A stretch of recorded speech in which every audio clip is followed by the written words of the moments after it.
చెరువు పెద్ద కథొకప్పుడు రామాపురం అనే గ్రామం అంచున ఒక పెద్ద చెరువు ఉండేది. ఆ చెరువే ఆ గ్రామానికి ప్రాణం. వర్షం పడితే ముందుగా నిండేది అదే. రైతుల పొలాలకు నీళ్లు, పశువులకు దాహం తీర్చే నీరు, పిల్లలకు ఆటల స్థలం అన్నీ అదే చెరువు మీదే ఆధారపడి ఉండేవి. ప్రతి సంవత్సరం గ్రామ పెద్దలు చెరువు గట్టును శుభ్రం చేసేవారు, కలుపు తీసేవారు, మట్టిని బలపరచేవారు. చెరువును చూసుకుంటే చెరువు మనల్ని చూసుకుంటుంది అనేది వాళ్ల నమ్మకం. కాలం మారింది, కొత్త తరం వచ్చింది. చెరువు విలువ మాటల్లో మిగిలింది, పనుల్లో కాదు. కొందరు చెరువు దగ్గర చెత్త వేయడం మొదలుపెట్టారు. ఇంకొందరు ఇప్పుడు బోరు ఉంది కదా అంటూ పట్టించుకోలేదు. గట్టు మీద ఆక్రమణలు మొదలయ్యాయి. ఒక సంవత్సరం వర్షాలు తగ్గాయి, చెరువు సగం కూడా నిండలేదు. బోర్లు ఎండిపోయాయి, పొలాలు ఎండిపోయాయి.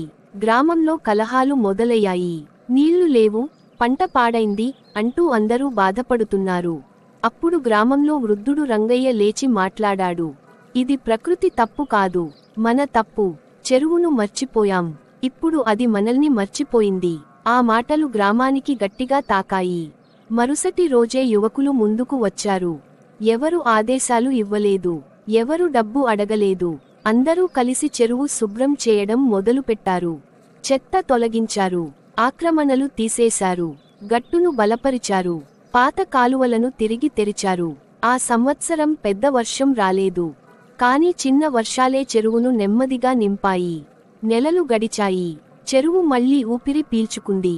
తర్వాతి సంవత్సరం పంట బాగా పండింది. బోర్లు అవసరం లేకుండా పోయాయి. గ్రామంలో మళ్లీ జీవం వచ్చింది. రంగయ్య చివరగా ఇలా అన్నాడు, చెరువు ఒక నీటి గుంట కాదు, అది మన బాధ్యతకు అద్దం. చూసుకుంటే నిలబడుతుంది, వదిలేస్తే కరిగిపోతుంది.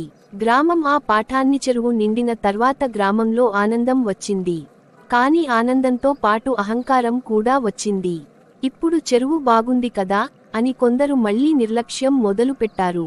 కొన్ని ఇళ్లు చెరువు గట్టుకు మరింత దగ్గరగా వచ్చాయి. ఇది మా భూమే అంటూ గట్టు మీద కంచెలు వేశారు. యువకులు ఆపడానికి ప్రయత్నించారు, కానీ పెద్దవాళ్లే అడ్డుపడ్డారు. మీకేం హక్కు అన్నారు. ఈసారి సమస్య నీళ్లతో కాదు, మనుషుల మనసులతో. ఒక రాత్రి భారీ వర్షం పడింది. చెరువు నిండిపోయింది, నీరు గట్టును తాకింది.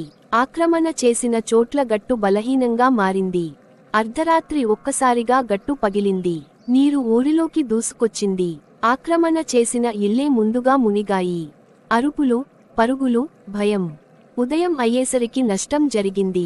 ఇల్లు పాడయ్యాయి, కాని చెరువు మాత్రం నిలబడ్డది. ఎందుకంటే మిగతా గట్టు బలంగా ఉంది. గ్రామ సభ జరిగింది. ఈసారి ఎవరూ మాటలు ఎక్కువగా మాట్లాడలేదు. వృద్ధుడు రంగయ్య నెమ్మదిగా లేచి అన్నాడు, చెరువు మనకు శత్రువు కాదు, దాన్ని ఇరుక్కుపెట్టాం కాబట్టే అది ఉప్పొంగింది. ప్రకృతికి సరిహద్దులు దాటిస్తే అది గుర్తు చేస్తుంది. ఆ రోజు గ్రామం కఠిన నిర్ణయం తీసుకుంది. ఆక్రమణలు అన్నీ తొలగించాలి, చెరువుకు చుట్టూ ఖాళీ స్థలం వదలాలి. ప్రతి సంవత్సరం తప్పనిసరిగా సంరక్షణ చేయాలి.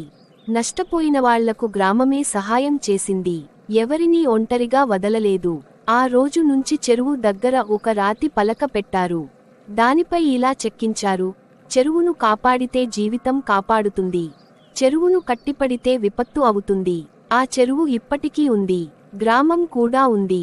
ఎందుకంటే వాళ్లు సంవత్సరాలు గడిచాయి.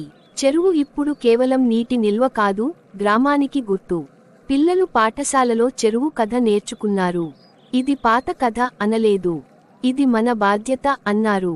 గ్రామంలో ఒక నియమం పెట్టారు, చెరువు విషయాల్లో తరాల మధ్య నిర్ణయాలు.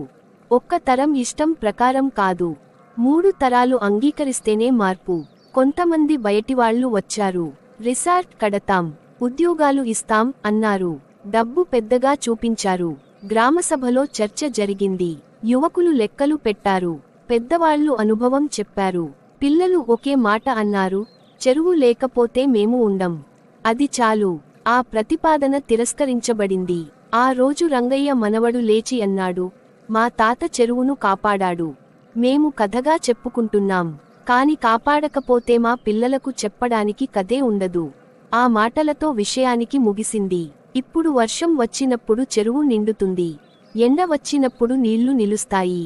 గ్రామం భయపడదు, ఎందుకంటే వాళ్ళు ఒక నిజం తెలుసుకున్నారు, నీళ్లు ఉంటే జీవితం కాదు, బాధ్యత ఉంటే భవిష్యత్. చెరువు ఇంకా ఉంది, గ్రామం ఇంకా ఉంది, కథ అక్కడే ఆగిపోలేదు, అది జీవితం అయింది.